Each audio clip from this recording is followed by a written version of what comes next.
Eclipse open कर लेंगे। Eclipse open करने के बाद हम इसमें नया प्रोजेक्ट क्रिएट करेंगे। न्यू प्रोजेक्ट के लिए फाइल पे जाएंगे, फाइल के अंदर आपको न्यू मिलेगा, न्यू के अंदर हमें प्रोजेक्ट क्रिएट करना है और प्रोजेक्ट हम सेलेक्ट करेंगे मेवन प्रोजेक्ट, ठीक है। उसके बाद नेक्स्ट पे क्लिक करेंगे। नेक्स्ट पे क्लिक करने के बाद हमें ये सिंपल रखना है, इसलिए हम क्रिएट सिंपल प्रोजेक्ट। उसके बाद फिर नेक्स्ट पे क्लिक करेंगे। यहाँ पर हमें ग्रुप आईडी देना है। ग्रुप आईडी एक्चुअली हमारे प्रोजेक्ट का नाम होता है, ठीक है। तो मैं यहाँ पर स्पार्क फर्स्ट दे रहा हूँ और आर्टिफैक्ट आईडी भी हमें देना होता है, मैं दोनों सेम ही देता हूँ। उसके बाद हम फिनिश करेंगे। ओह, ये पहले से ये इस प्रोजेक्ट नाम से मैंने पहले बना रखा है, इसलिए ये मैसेज दे रहा है। तो मैं इसको चेंज करके स्पार्क फर्स्ट प्रोग्राम करता हूँ, ठीक है। Spark first program, artifact ID भी सेम रखते हैं ताकि मुझे आगे कोई प्रॉब्लम ना हो। उसके बाद हम इसे फिनिश कर देंगे। तो ये देखिए हमारा प्रोजेक्ट हमारे IDE में रेडी हो गया। अगर आप यहाँ देखेंगे तो जे लिखा हुआ है, M मतलब maven project, J for Java, ठीक है। तो हमें इसको स्केला पे काम करना है, क्योंकि हमें स्केला प्रोग्रामिंग करनी है। तो हम यहाँ पे कॉन्फ़िगर करके ऐड स्केला नेचर करेंगे। तो स्केला नेचर करेंगे तो देखिए जो जे होता है, जे है वो एस में रिप्लेस हो गया, मतलब अब इसके पास स्केला की लाइब्रेरीज आ गई हैं, ठीक है। अब इसको एक्सपेंड करेंगे और इसके अंदर जो जावा नाम लिखा हुआ है उसको हम रीनेम करेंगे स्केला में। मेन के अंदर जो जावा है इसको स्केला कन्वर्ट करेंगे, ठीक है। इसी तरह से टेस्ट डॉट जावा जो है इसको भी हम रीनेम करके स्केला करेंगे, रिफैक्टर, उसके बाद rename Scala and then okay. अब हमें यहाँ पर एक सिंपल प्रोजेक्ट तैयार हो गया है। अब हमें इसको कुछ फ्रेमवर्क सपोर्ट देना है। तो हमारे पास एक्चुअली स्केला का लाइब्रेरीज हैं, जो 2.12 वर्जन है, लेकिन मैं इसमें इतना कंफर्टेबल नहीं हूँ। मैं स्केला का एक बिलो वर्जन यूज़ करता हूँ। तो उसको ऐड करने के लिए कॉन्फ़िगर करेंगे और यहाँ पर स्केला 1.2 की जगह पर स्केला 2.11 बंडल यूज़ करेंगे, ठीक है। फिनिश करेंगे, अप्लाई एंड क्लोज करेंगे।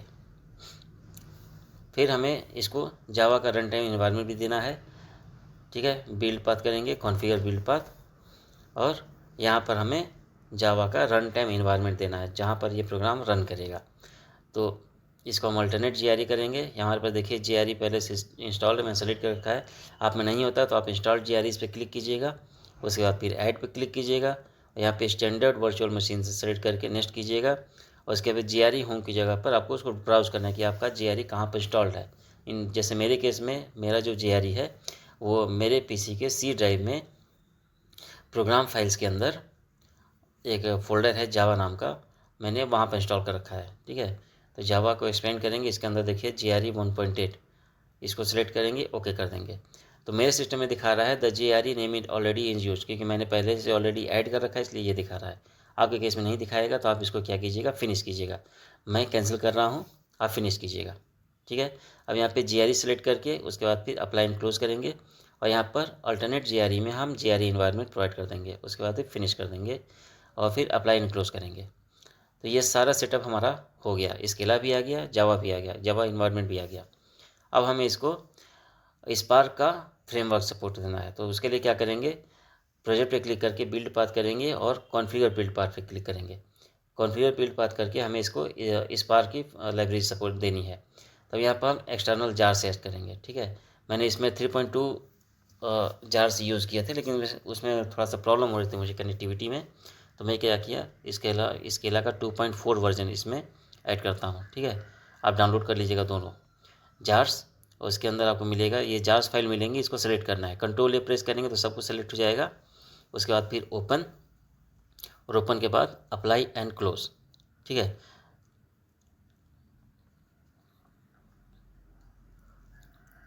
तब ये देखिए सेटिंग बिल्ड पाथ, ये हमारा जो प्रोजेक्ट है ये सारे कॉन्फ़िगरेशन के साथ बिल्ड हो रहा है।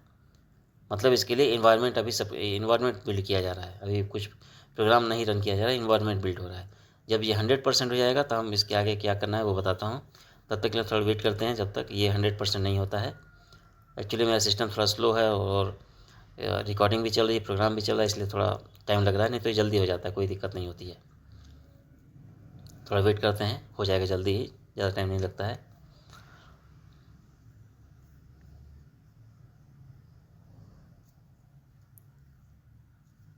देखिए हो गया, ठीक है। अब हमें जो मेन स्केला है इसके अंदर हम एक पैकेज क्रिएट करना है, जहाँ पर हम अपना सारा प्रोग्राम को पैकेज में डालेंगे। तो इसके लिए न्यू करेंगे, वहाँ पे पैकेज सेलेक्ट करेंगे। मैं पैकेज का नाम दे रहा हूँ स्पार्क पैक। आप अपने मन से जो चाहे वो दे सकते हैं। कंपनी में तो कंपनी की बाउंडेशन होती है, लेकिन हम यहाँ पर जो चाहे वो दे सकते हैं। मैं स्पार्क पैक यूज़ कर रहा हूँ, फिनिश कर दिया। तो ये मेरा एक पैकेज जनरेट हो गया। अब इस पैकेज के अंदर हमें एक ऑब्जेक्ट क्रिएट करना है जो इस स्केला टाइप का होगा। तो हम न्यू क्लिक करेंगे, उसके बाद फिर स्केला ऑब्जेक्ट के लिए सेलेक्ट करेंगे। अगर आपके यहाँ नहीं मिलता है तो आप अदर्स पे जाइएगा, अदर्स पे क्लिक करके यहाँ पर सर्च कीजिएगा स्केला। जैसे स्केला सेलेक्ट करेंगे तो ये स्केला ऑब्जेक्ट आ जाएगा। इसको क्लिक करेंगे, नेक्स्ट करेंगे और यहाँ पर ऑब्जेक्ट का नाम देंगे। ये ध्यान रखना है कि स्पार्क पैक को इरेज नहीं करना है, ठीक है। उसके आगे हम देते हैं स्पार्क ऑब्जे, उसके बाद फिर फिनिश कर देंगे। तो ये फिर से प्रोग्राम बिल्ड होगा। नीचे देखिए बिल्डिंग वर्क पेस 0%। तो ये हमारा एक एडिटर तैयार हो गया जहाँ पर हम स्केला के प्रोग्राम लिखेंगे। अब हमें इसमें एक मेन फंक्शन क्रिएट करना है। तो मेन फंक्शन होता है def main args of array string, उसके बाद यूनाइट। अब ये जो कर्सर हमारा दिख रहा है, यहाँ पर हम अपने प्रोग्रामिंग यहाँ पर स्टार्ट करेंगे यहाँ से। तो ये तो था हमारा प्रोजेक्ट का सेटअप स्पार्क और स्केला को लेके, ठीक है। अब इसको सेव करते हैं। अब अगला जो प्रोग्राम बनाएंगे हम उसमें स्पार्क की प्रोग्रामिंग करेंगे और वहाँ यहीं से शुरू करेंगे। अगर आप स्पार्क प्रोग्राम लिखना चाहते हैं तो इतना आपको सेटअप होना चाहिए आपके पास, ठीक है। अगर आप मेरे चैनल पर नए हैं तो मेरे चैनल को सब्सक्राइब कर दीजिए। फिर मिलते हैं अगले प्रोग्राम में, तब तक के लिए बाय। Thanks for watching.